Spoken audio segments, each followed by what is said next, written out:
একটি আদেশের মাধ্যমে এটাকে সাংবিধানিক মর্যাদা দিতে হবে।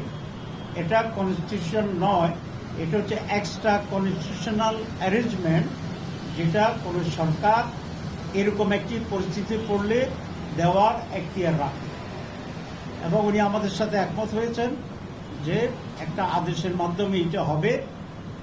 কারো কারো কাছে এটা কেউ বলেছেন অধ্যাদেশ দেওয়ার জন্য। অধ্যাদেশ খুব দুর্বল।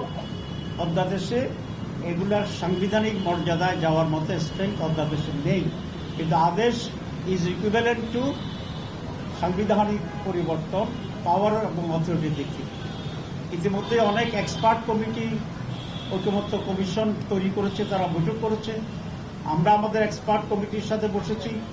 আমাদের এক্সপার্ট কমিটি আবার ঐকমত্য কমিশনের এক্সপার্ট কমিটির সাথে বসছে।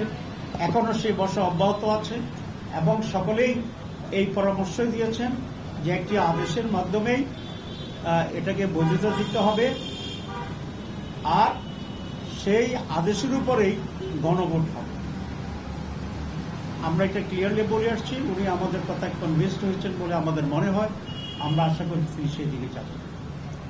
2 নম্বর, আমরা গণভোটের ব্যাপারে বলেছি। আপনারা জানেন গণভোটের ব্যাপারে বিএনপি কোনোভাবে রাজি হচ্ছিল না প্রথম দিকে।